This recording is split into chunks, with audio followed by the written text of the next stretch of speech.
there were these group of Westerners, Europeans, Americans mostly, who went to Asia in the 60s and practiced in this very immersive way, living in monasteries and in traditions where there was these many hundreds of years of unbroken tradition, right, embedded in a culture, a Buddhist culture, a meditative culture, the culture then also having a cosmology to it, right, a worldview, a view that incorporated ideas about rebirth and ideas about karma and ideas about our kind of the place of the human within the whole fabric of existence, particular ideas about past and present and future, about consciousness, about planes of existence, etc.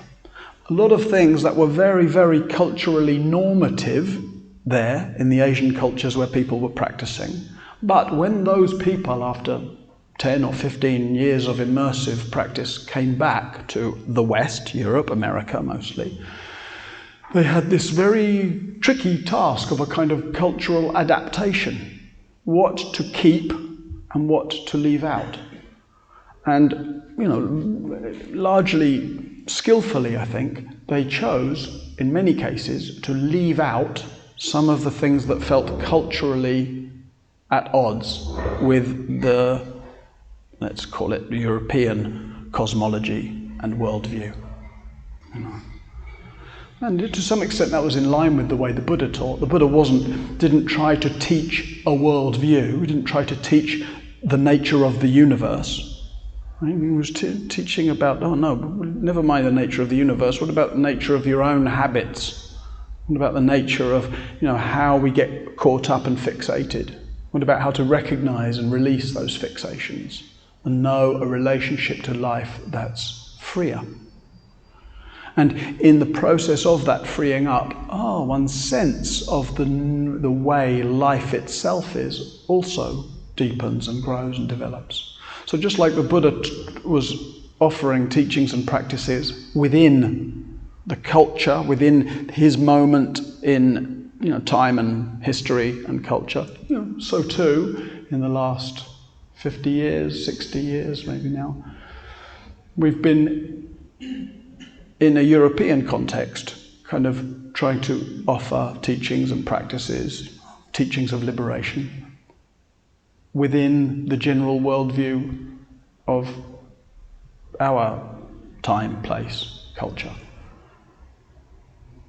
And now, 50, 60 years later, we find, meditative practices are kind of quite mainstream. The taxi driver, like I say this morning, 25 years ago, when I first came myself back from some years in Asia to live in Europe, probably the average London taxi driver wouldn't have had such a relationship to and recognition of meditation.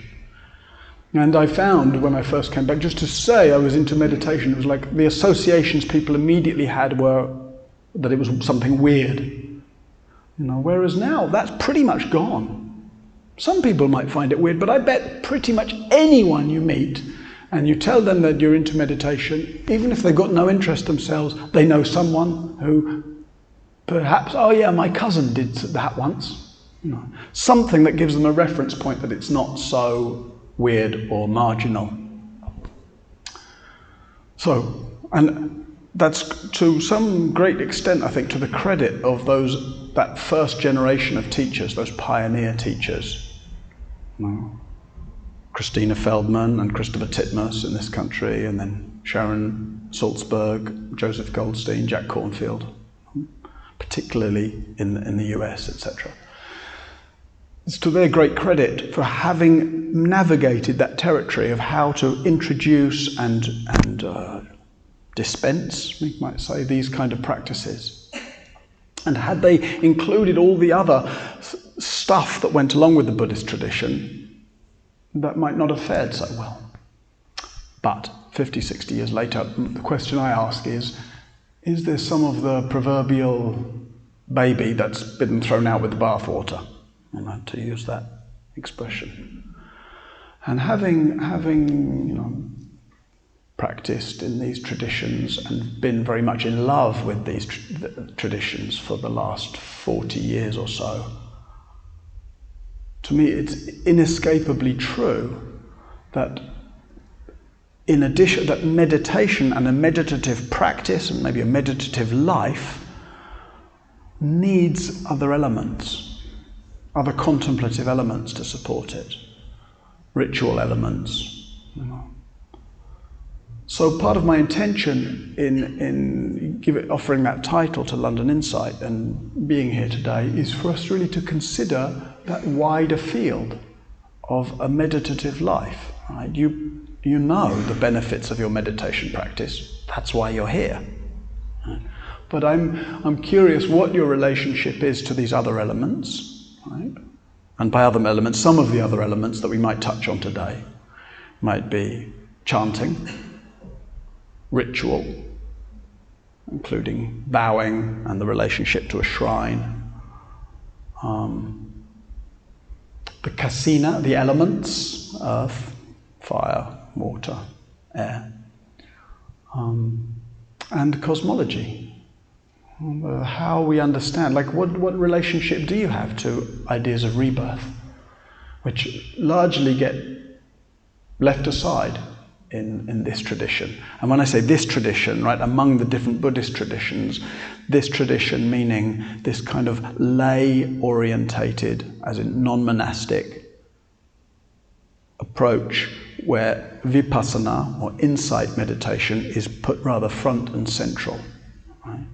And that has this kind of stripped down feel to it. We're emphasizing the potency of meditation practice and mindfulness practice and leaving aside the rest. But rebirth's a really good example, right? Maybe you just leave all that aside. I don't know how many lives I might have or not have, and I'm not interested. Or maybe you've just rejected the idea of rebirth as something sort of superstitious and belonging to another time or another culture, and you either have a more sort of traditionally Abrahamic view of some kind of eternal bliss or damnation at the end of this life, you know, heaven or hell, or you put that aside as well and you have a more largely, which is the more prevalent thing in our culture, a largely sort of materialistic view that, well, this is, you know, this flesh and blood will end, and whatever consciousness is, and we don't know what it is, but that will seemingly end as well. And then when the brain activity flickers out at death, then any sense of consciousness will go with it. Or maybe there's some other possibility we haven't considered. But we tend to take those things on as either a kind of something we believe in, and belief, I think, is the very weakest form of relationship to deep things. You know, to believe something. I believe. Because what? I find it comforting, that's okay. Or I find it compelling. But mostly it's like, what drives belief? And what would be better, stronger, deeper than belief? Well, direct experience. And yet it's difficult to have a direct experience of another life, right? Difficult to have a direct experience of rebirth. If we have some direct experience of multiple births, we, for the most part, don't remember. So, okay, but how might we open that up then? And so my wish or intention is just to consider some of these things, not to present them in a kind of abstract way, not to get into philosophy, but to see how we might open up our orientation to the sacred, the vast, the limitless. Which is really what we're pointing towards when we're talking about meditation as, you know, working with mind or consciousness. Well, mind is vast, sacred, limitless. And when, you know, so we see there's this seeming dichotomy between a more me-centered approach to meditation, me doing my practice to work on my issues to free my mind. Or there's this more cosmological approach to meditation, which in the traditions is very fundamental, where we're sitting in the midst of everything. We're sitting amidst the entirety of life. All of time and all of space is here. We're sitting in the company of our ancestors. We're sitting in kinship with all beings and all of life. We're sitting in such a way that actually dissolves the difference between me and not me. It's very interesting if we only have a kind of personal relationship to these practices, a me-centered relationship, a psychological relationship, and we hear something like not self, which is a very core Buddhist teaching, and even not self, we can make it all about me. Do I have a self or do I not have a self? There is a self or there isn't a self. Right? I would say that it's absolutely not the point. Absolutely not the point of teachings of not self.